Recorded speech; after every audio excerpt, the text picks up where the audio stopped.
This is what happened in the Japanese stock market today. This is what happened in the Taiwanese stock market today. This is what happened in the British stock market today. And this is what happened in the American stock market today. All around the world, stock markets took a tumble, and almost every single big stock took a big dip. Well, except for one, but we will get to that. But let's start off with where this stock market collapse began, and that is in Japan. You see, Japan's stock market didn't just have a bad day today, but it had its worst day in almost 40 years. In fact, it crashed worse today than at any time during the pandemic. The only other time it was worse was Black Monday in 1987, an infamous day when the world lost trillions of dollars in the stock market in just a few hours. But why did this happen today? Well, there are a few hypotheses. One is something called a carry trade. You see, Japan over the last few years has actually kept their interest rates low and have experienced very little inflation. And so, what a lot of very big corporations and Wall Street firms have been doing is borrowing tons of money in Japanese yen with low interest rates, and then taking that money and investing it in other currencies and stocks of other countries like in Australia and the US that have much higher interest rates. Pretty much meaning these large investment firms borrowed cheap money in Japan and have been using that debt to invest in the United States. And it's estimated that between 5 and 10% of the entire American stock market is on this kind of carry trade. But what happens when that cheap money from Japan has their interest rates go up? You see, Japan has not raised their interest rates since 2007, meaning that they have been a safe bet to borrow cheap money for nearly 2 decades. But in March, Japan raised its interest rates for the first time, and they did so again just 5 days ago. Meaning that now all of the Wall Street firms and financial institutions that have been relying on Japan's cheap borrowing cost now are worried that their payments will go up on their debt, or that they will no longer have access to cheap money for future investments into the stock market. And one person who may have actually seen this coming is the renowned investor Warren Buffett, a man who has been known for outperforming the stock market for about 70 years. Well, he decided to cash out pretty much immediately after hearing this news out of Japan. Now, this could have been a coincidence because he has been cashing out slowly over the last 12 months, but 4 days ago, he nearly doubled his cash position, meaning that he expects some sort of market correction or collapse in the near future. And that brings us to the next point about why the global stock market appears to be showing signs of collapse right now, and that is fears of a real recession. You know, one of the interesting tidbits I always bring up is that after World War I, the world was expecting to experience something like the Great Depression. Essentially, something terrible was supposed to happen after the war, and the Spanish flu decimated the world population and global industries. And one somewhat brief recession did happen in 1920 and 21. A single-year recession that was fairly quick but also a very large downward spike. But then, after this downward spike, the world experienced what was called the Roaring Twenties, a time when we hear about the glitz and glam and wealth explosion that everyone got to experience. But in reality, only the top half of the wealthiest people got to really reap the financial rewards of the Roaring Twenties, because asset prices began to skyrocket and debt was very cheap to borrow.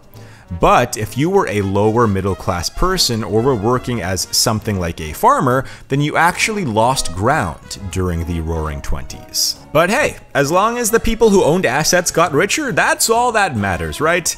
Anyways, what followed after the Roaring Twenties was the Great Depression, the worst and longest economic downturn in modern history. A horrible economic decade that essentially needed a world war to take the world out of this economic downturn. And now, today, investors fear we may be following a similar pattern. We experienced a brief and sharp downturn in 2020, then asset prices skyrocketed for the better part of 3 years, and now there are some fears we might be heading into a very long recession. Now, if you follow this channel, you know that a lot of countries like Canada and Germany have actually been in a GDP per capita recession for a few years now. However, high immigration numbers are making the total GDP increase, therefore governments and Wall Street are able to say that the whole economy is growing and everything is fine and dandy, even if it means that the average person is actually losing economic ground. However, there are other signs of a looming recession. Unemployment in the USA keeps rising, and job creation keeps falling. In fact, the unemployment rate is actually the highest it's been since the pandemic started. And this is important because of something called the sum rule. It's a fairly reliable recession indicator that indicates a downturn if the 3-month moving average of the unemployment rate rises by half a percentage point from its low in the previous year. It's a mouthful, but essentially, if unemployment keeps steadily rising, a recession almost always follows. And that appears to be something that is happening right now in the United States. There's also another indicator that has been flashing signs of a nearby recession, and that is government bonds. An inversion yield curve occurs when the interest rate on the short-term US Treasury notes exceeds that of long-term Treasury bonds. Normally, long-term bonds have higher yields than short-term ones due to the greater risk over a longer period.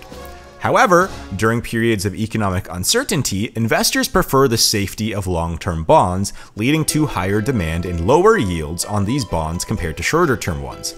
Now that is all a mouthful as well, but essentially all this means is that investors seem to think the USA has a lot of uncertainty in the economy right now, and these investors demand a lot of return in order to invest in short-term bonds because they view it as a very risky investment. So, the near term seems risky and the long term seems relatively okay.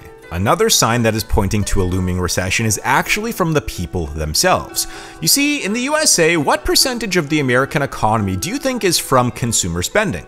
Is it 20%? 30%? 50%?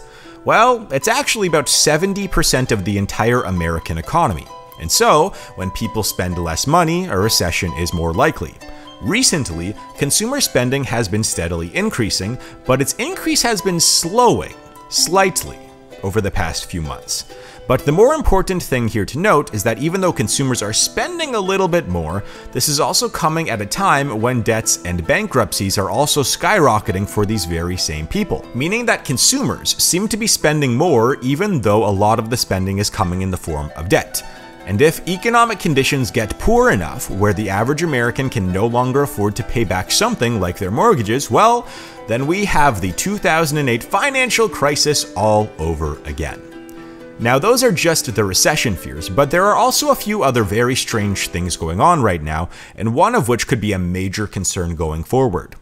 First of all, the VIX, which is a volatility indicator in the stock market, has spiked to such a high that the only time that it was higher was when the pandemic started and they announced the virtual shutdown of the entire economy. So that number, that volatility number being so high, is a very worrying sign that investors are extremely uncertain about the stock market's future in the near term.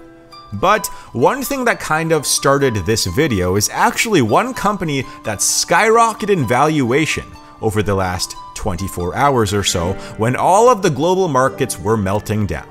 What was that company? That company was Lockheed Martin, the largest military company in the world. Initially, Lockheed Martin stock rose by over 20%. Signaling that some investors somewhere began to see a lot of value in investing in the American military.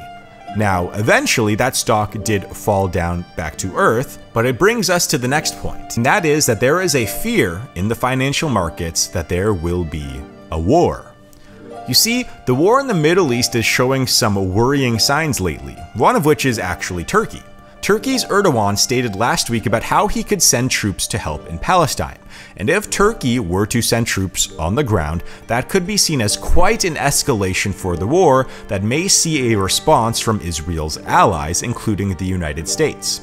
Turkey also recently started showing a pre-war sign by blocking social media apps like Instagram just a few days ago to control online information. And as of a few hours ago, news reports have been coming out about how an Iranian attack on Israel appears to be likely. And this comes after Israel assassinated one of Hamas's leaders.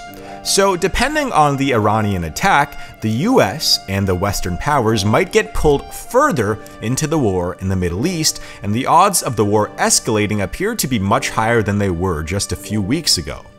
That's not even mentioning the war in Ukraine, which hundreds of billions of dollars are still being poured into by the United States government. And that brings me to one last thing.